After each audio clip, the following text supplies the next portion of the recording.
നിങ്ങളൊക്കെ സ്കൂളിലെ ഓണപ്പരീക്ഷ കഴിഞ്ഞപ്പോൾ ക്ലാസ് PTA കഴിഞ്ഞ് നിങ്ങളുടെ പാരൻസുമായിട്ട് വലിയ ഡിസ്കഷനൊക്കെ കഴിഞ്ഞ് പേപ്പറൊക്കെ കിട്ടി മാർക്ക് കുറഞ്ഞ് വളരെ ചീത്തൊക്കെ കേട്ട് എന്തൊക്കെ ഒരുപാട് വല്ലാത്തൊരു അവസ്ഥയിലാണ് കഴിഞ്ഞ ഒരാഴ്ച കടന്നുപോയത് അല്ലേ. പല സ്കൂളിൽ ഇനിയും പാരൻസ് മീറ്റിംഗ് നടന്നുകൊണ്ടിരിക്കുന്നുണ്ട്. പല രീതിയിലുള്ള ടീച്ചേഴ്സ് പല അഭിപ്രായങ്ങൾ പറയുന്നുണ്ട്, പാരൻസ് പല അഭിപ്രായങ്ങൾ പറയുന്നുണ്ട്.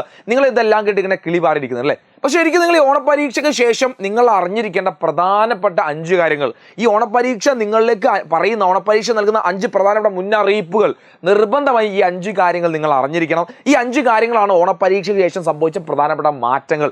ഇതിനെപ്പറ്റി അറിഞ്ഞില്ലെങ്കിൽ വരാനിരിക്കുന്ന പരീക്ഷകളും നിങ്ങൾ കുടുങ്ങും.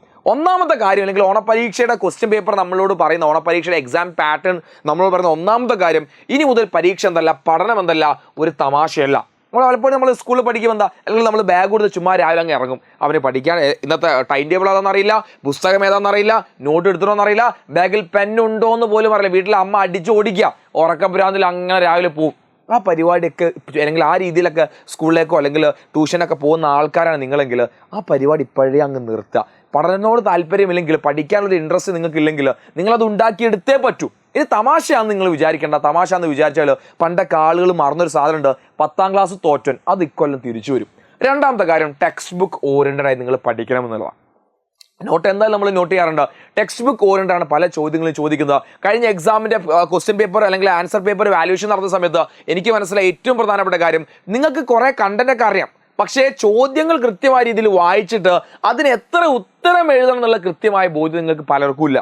അതുമാത്രമല്ല, പല ചോദ്യങ്ങളും ടെക്സ്റ്റ് ബുക്ക് ഓറിയന്റഡായിട്ടുള്ള ചോദ്യങ്ങളാണ് ചോദിച്ചത്. ടെക്സ്റ്റ് ബുക്ക് നന്നായി വായിക്കുന്ന ഒരു കുട്ടിക്ക് പല എക്സാംസ് വളരെ ഈസി ആയിരുന്നു. അതുകൊണ്ട് ഇനി അങ്ങോട്ടുള്ള എല്ലാ പഠനങ്ങളും നിങ്ങൾ എന്തുകൂടി ടെക്സ്റ്റ് ബുക്ക് വെച്ചിട്ടാണ് നിങ്ങൾ പഠിക്കാൻ വേണ്ടി. അപ്പോൾ ടെക്സ്റ്റ് ബുക്കിന് കുറച്ചധികം പ്രാധാന്യമുണ്ട്. ടെക്സ്റ്റ് ബുക്കിൽ ഓരോ ടോപ്പിക്കും നമ്മൾ പഠിക്കുന്ന ഓരോ കാര്യവും ടെക്സ്റ്റ് ബുക്കിൽ എവിടെയൊക്കെ ഉണ്ട്, എവിടെല്ലാമാണ് എന്നതിനെ പറ്റി കൃത്യമായ ധാരണ നിങ്ങൾക്ക് ഉണ്ടായിരിക്കും. ഇക്വേഷൻസ് എവിടെ പറയുന്നുണ്ട്, ഡെഫിനിഷൻ എവിടെ പറയുന്നുണ്ട്, അതിനെപ്പറ്റിയൊക്കെ ധാരണ നിങ്ങൾക്ക് വേണം.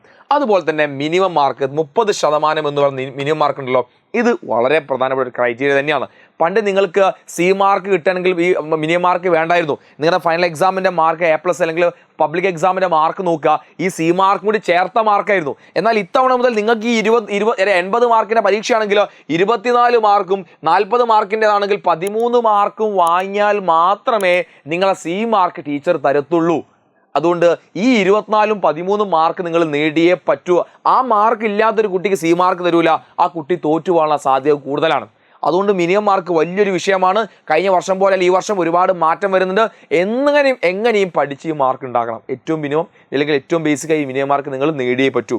അടുത്ത കാര്യം എന്താ, ക്വസ്റ്റ്യൻ റിപ്പീറ്റേഷൻ ചാൻസ് ഇനി മുതൽ കുറവായിരിക്കും. അപ്പോൾ കഴിഞ്ഞ 9ാം ക്ലാസ്സിൽ അല്ലെങ്കിൽ കഴിഞ്ഞ വർഷം 9ാം ക്ലാസ്സിൽ ടെക്സ്റ്റ് ബുക്കാർ നിങ്ങൾക്കറിയാം. 9ാം ക്ലാസ്സിലെ ഓണപരീക്ഷയുടെ ചോദ്യ പേപ്പർ ഞാൻ അനലൈസ് ചെയ്തപ്പോൾ കഴിഞ്ഞ വർഷത്തെ ഓണപരീക്ഷയുമായിട്ട് എൻറ്റയർലി ഡിഫറൻ്റ് ആയ ഒരു ക്വസ്റ്റ്യൻ പേപ്പറാണ് ഇത്തവണ ചോദിച്ചിട്ടുള്ളത്. അത് അവർ കൃത്യമായ ഒരു മുൻവേദിയോട് കൂടി തന്നെയാണ്. ഇനി ഒരു രീതിയിൽ PYQs ഒന്നും നോക്കിയിട്ട് അധികം ക്വസ്റ്റ്യൻ പ്രെഡിക്റ്റ് ചെയ്യാൻ നിങ്ങൾക്ക് കഴിയില്ല.